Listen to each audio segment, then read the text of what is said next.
Hi you guys, welcome back to my channel. Welcome if you are new. My name is Leah Simpson. This is Homeschool at Heart, and today is my 100th YouTube video. Okay, so I have been in the middle of a long series on travel schooling, showing all of the traveling that we have done at the end of our school year to Sacramento and to all the stops that we made on that trip. But I'm going to take a break today for the purposes of this 100th video. You guys, I cannot even express how much it means to me that you all are watching this channel. It blows my mind that anyone would even want to hear what I have to say about homeschooling. So thank you all for being here. I have 837 subscribers at the time of me recording this video. And like I said, it's mind-blowing. I am so touched that you guys would want to watch this channel. I started it just because I am passionate about homeschooling and thought maybe there'd be one or two people that would care. But here I am at almost 1,000, and I'm just, thank you. So today, in honor of 100 videos about homeschooling, I'm going to talk about the top 3 reasons why I love homeschooling. There are 3 things that I wrote down that I think are my top 3 reasons why I love homeschooling.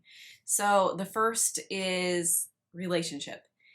And I really feel like that's what homeschool is all about. The nature of homeschool is that we spend so much time together, almost all of it. I'm with my kids at their best, and I'm with them at their worst. I get to rejoice with them on every peak, and I get to hold their hands through all the valleys. I get to know them intimately and how each of their minds works and talk through their worries as they come up. Like the second they come up, I'm with them and get to talk to them about how they can get through whatever situation it is. I can disciple them full time in the gospel of Jesus Christ. And that is such a special and awesome thing to me as a homeschool parent. So that is the top reason. The second reason is freedom. We have so much freedom as homeschoolers, and I value that immensely. We have the freedom to explore topics that we want to cover, that we're interested in, freedom to take trips and to learn in ways that are not just sitting here with books.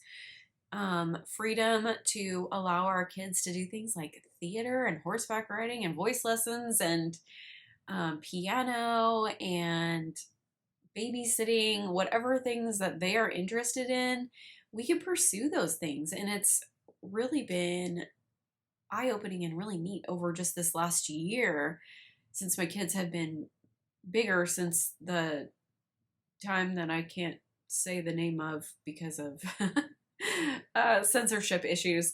But my kids are big enough now that they are interested in things, and it's been really cool to see just how they are blossoming as people, because we've had the freedom to let them try such a huge variety of things. We also have the freedom to not do school during certain times of the day, which again gives us a lot of time to pursue interests that we wouldn't necessarily be able to otherwise. We have the freedom to skip topics that we don't want our kids to know about or that we don't feel like they need. We have freedom to pursue the topics that they want to know about. We can slow things down or speed things up as they need those things. Like my youngest child didn't learn how to read really quickly. And, that was okay, because, sorry if you hear them in the background, because they're here. Oh, My balloon is starting to fall down. It's okay. She needed more time to learn how to read, and that was fine. I didn't have to say, oh, she's behind, because she's homeschooled. So she could go at the pace she needed to go at. If she would have been in a traditional school, they would have said she was behind. And I feel like that can cause a child to take a hit in their self-confidence. And I'm thankful that we didn't have to do that. And because we didn't have to tell her she was behind or rush her along, I felt confident that she's going to have a good chance at learning to love reading instead of it just being another school subject or a job that she has to do. Okay, so the last reason I'm going to talk, there are so many reasons, but the last reason I'm going to talk about today about why I love homeschooling is the work homeschooling does in me as the mom and the teacher. We're going into year 8, guys, of our homeschool journey, and I really feel like there's no way to walk through something like that without it changing you. So some ways that I have grown in the last 8 years are, I have 3 of them, I believe. One is my faith. I couldn't possibly do this without Jesus. He's been so faithful to grow me into the parent that I need to be for each of my children, and for each obstacle or concern that we've faced in the last 8 years. Patience is another one of them. People are telling me all the time, I could never be a homeschool parent because I just don't have enough patience. But I'm here to tell you, you guys, I didn't have enough patience either when we started this. I just had faith that God would give me the grace to get through each day. And you know what? He does. I think patience really is a learned skill for the most part. I mean, I do know some people who are just naturally patient, but that is not me, you guys. I am not perfect at this at all. I am very impatient some of the days. But thank goodness for the grace of God, right? God will give you just enough grace for each day. I promise. I promise that it'll happen. Okay, so the last thing that I'm going to talk about in this video is confidence. At the beginning of our homeschool journey, I decided that I wanted to join a charter school because I felt like I needed the help so desperately. I had a kid that was going into TK, and I had a baby, and I think another one on the way, if I'm like remembering the timeline right. But I didn't think that I could do it on my own. I just really felt like I needed the accountability. I felt like I needed the support. I have a couple of videos about homeschooling with a charter, and it has, for the most part, been a really good decision. I would not go back and change it. So I'll link those videos below, because if you're looking into charter schooling, I think that it's an excellent choice. We have done it for this will be our 8th year, and like I said, I wouldn't change a thing. But over time, the relationship that I have with our facilitator, we're on our 3rd one, just not because of anything that we've done or tried to change about it, but just the natural, like, people move on kind of situation. Anyway, we're on our 3rd teacher facilitator. Actually, we'll be on our 4th this year, just because of the way our school works. We get a junior high facilitator for my middle schooler. So we'll have an elementary one and a middle school one this year. But our like I said, our relationship has changed with the charter school. I no longer feel the need to rely on another person for accountability or support, though I do have an excellent relationship with the person that is our school representative. I love her so much. She's a good friend of mine now, and she does provide accountability and support. She's an excellent resource for all things homeschool. But I could do this on my own. I'm very confident that I could do this. If I needed to quit the charter, we would be fine. I can absolutely learn how to teach my kids anything they need to know. Anything. And, I'm not afraid. The sky is the limit. I'm not afraid to sit and learn beside my children. And in fact, learning beside my children has been one of the greatest joys of my entire life. And I would never, ever trade that in for anything else. Another confidence thing is that I have learned how to become an advocate for my kids. I, sad to say, was not in the beginning. I would not have been the parent that I need to be right now then. But again, God's grace, I am such a people pleaser and I hate speaking up. I hate rocking the boat, so to speak.